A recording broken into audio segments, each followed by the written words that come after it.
தொலைக்காட்சியின் பிரதான செய்திகள். முதலில் தலைப்புச் செய்திகள். பதவி விலக தயாராகும் 8 ராஜாங்க அமைச்சர்கள். ரணிலுக்கான ஆதரவால் ஏற்பட்ட விளைவு.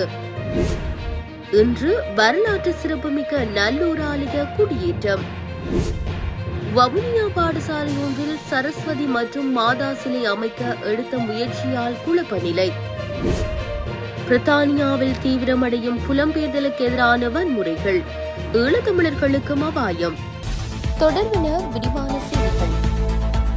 அரசாங்கத்தில் ராஜாங்க அமைச்சர்கள் பதவிகளை வகிக்கும் ஸ்ரீலங்கா பொதுஜன பெரமுனவின் 8 உறுப்பினர்கள் அந்த பதவிகளில் இருந்து விலக தயாராகி வருவதாக அரசியல் வட்டாரங்கள் தெரிவிக்கின்றன. ஜனாதிபதி தேர்தலில் ஜனாதிபதி ரணில் விக்ரமசிங்கவிற்கு ஆதரவளிக்கப் போவதில்லை என தீர்மானித்துள்ள 8 ராஜாங்க அமைச்சர்களே இந்த முடிவை எடுக்க உள்ளதாக தெரிவிக்கப்படுகிறது.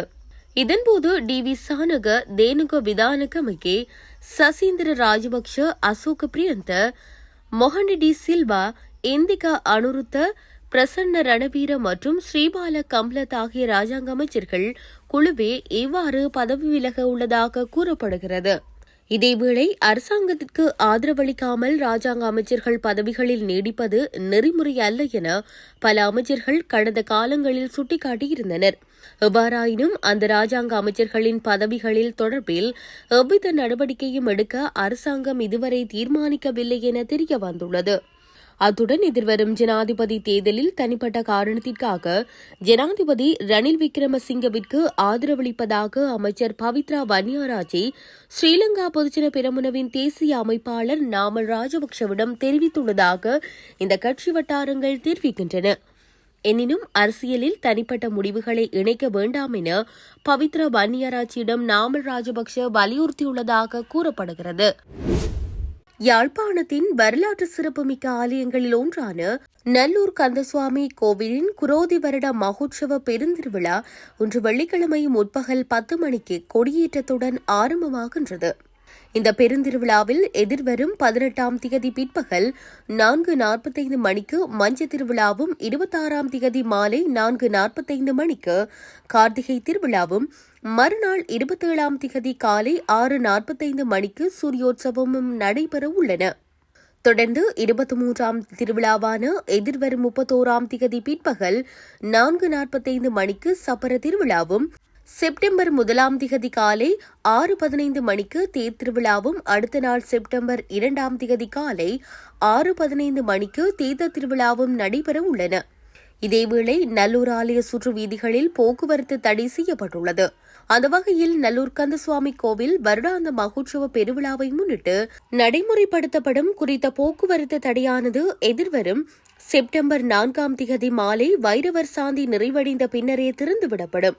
அதன்படி வீதி மூடப்பட்டிருக்கும் சமயங்களில் பருத்தித்துறை வீதி வழியாக வரும் வாகனங்கள் யாழ் மாநகர சபைக்கு முன்பாக உள்ள வீதியால் பயணித்து யாழ் நகரை அடைய முடியும். குறிப்பாக ரதோற்சவம் மற்றும் சப்பர திருவிழாக்களின் போது கச்சேரி நல்லூர் வீதியாலேயே பயணிக்க முடியும் என்பதும் குறிப்பிடத்தக்கது. வவுனியா கோமரசன்குளம் பகுதி பாடசாலை ஒன்றில் இந்து வணக்க சிலை வைப்பதற்கு அனுமதி அளிக்க முடியாது என பாடசாலை அபிவிருத்தி சங்கம் தெரிவித்தமையினால் அங்கு குழப்ப நிலை ஏற்பட்டுள்ளதாக தெரிவிக்கப்பட்டுள்ளது. வவுனியா கோமரசன்குளம் மகா வித்தியாலயத்தில் அதிகமாக இந்து மாணவர்கள் கல்வி கற்று வருவதுடன் குறித்த பாடசாலை காணப்படும் அயலில் கிறிஸ்தவர்கள் அதிகமாக வாழ்ந்து வருகின்றனர்.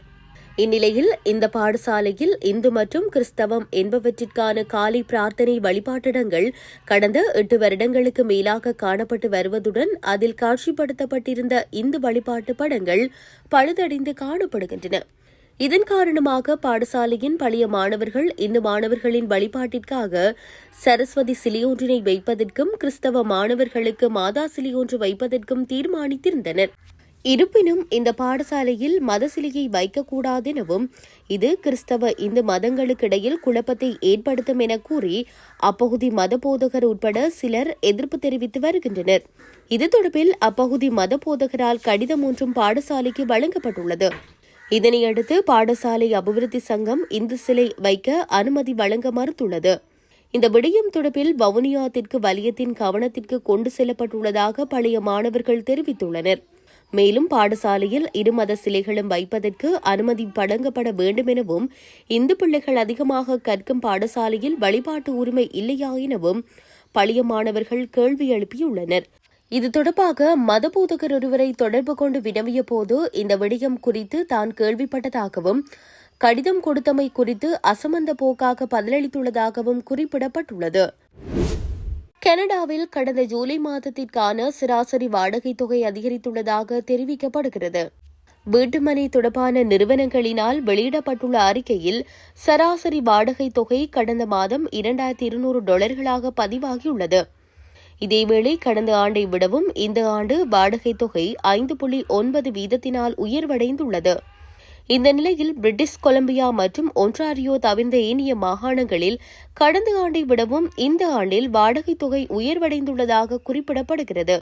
மேலும் கனேடிய மாகாணமான சஸ்கட்வானில் கடந்த ஆண்டை விடவும் இந்த ஆண்டு வாடகை தொகை 22.2% உயர்வடைந்துள்ளது. எவ்வாறாயினும் கொரோனா பெருந்தொற்று காலப்பகுதியில் சராசரி வீட்டு வாடகை தொகையில் வீழ்ச்சி பதிவாகியிருந்தமை குறிப்பிடத்தக்கது. பிரித்தானியாவில் இடம்பெற்று வரும் புலம்பெயர்ந்தலுக்கு எதிரான வன்முறைகளை அதிதீவிர வலதுசாரிகள் அமைப்பானது தொடர்ந்தும் மேற்கொண்டு வந்த வண்ணம் இருக்கின்றது.